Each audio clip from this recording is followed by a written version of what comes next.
नमस्कार दोस्तों, चलिए देखते हैं कि सेना का गठन यानी एक नए प्रकार की सेना बनना किस तरह से शुरू हुआ था, जो कि आज से करीब 1600-1700 साल पहले, यानी कि उस समय अपने भारत में उत्तर में तो गुप्त वंश का शासन और दक्षिण में पल्लव और चालुक्य वंश का शासन चल रहा था। तो उस समय के ज़माने में ये सब शासक ने किस तरह से सेना का गठन किया था, नए प्रकार की सेना किस तरह बनी, चलिए देखते हैं।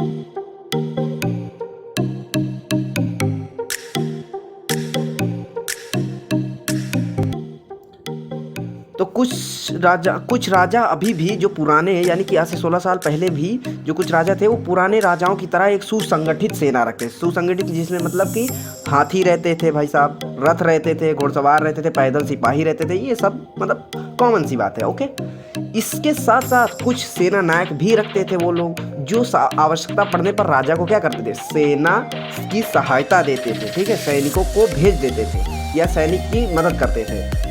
इन सेना नायकों को कोई नियमित वेतन नहीं दिया जाता था भाई साहब। क्यों?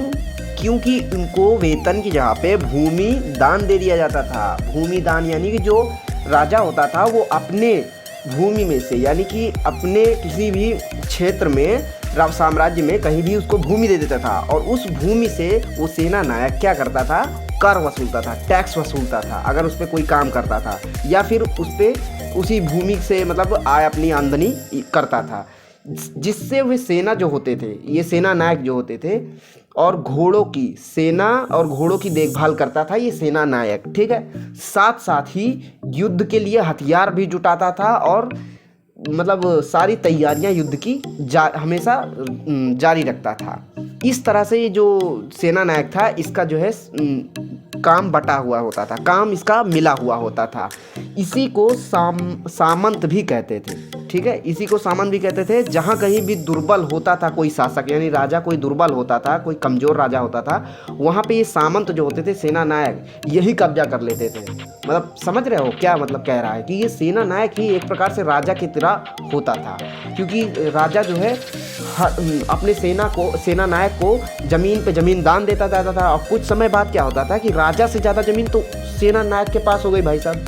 अब वो सेना नायक तो ज़्यादा कर वसूलता है तो उसी के पास रह जाता है, राजा तो दुर्बल हो गया। तो इस तरह से जो है ये कोशिश करता था कि किस तरह से सामंत लोग कोशिश करते थे कि राजा को या शासकों को किस तरह से कमज़ोर बना दिया जाए। तो इस तरह से चलता था उस समय का जो नया प्रकार का ये जो सेना के गठन होता था, ये सारी चीज़ें। इसके अलावा अगले वीडियो में हम ये देखेंगे कि दक्षिण के राज्य में सभाएं किस तरह से होती थी। ठीक है, और इसके पहले के वीडियो में हमने आपको चालुक्य वंश और पल्लव वंश के बारे में बताया था। ठीक है, वो भी आप देख लीजिएगा। तो मिलेंगे आप नेक्स्ट वीडियो में, तब तक के लिए जय हिंद, जय भारत।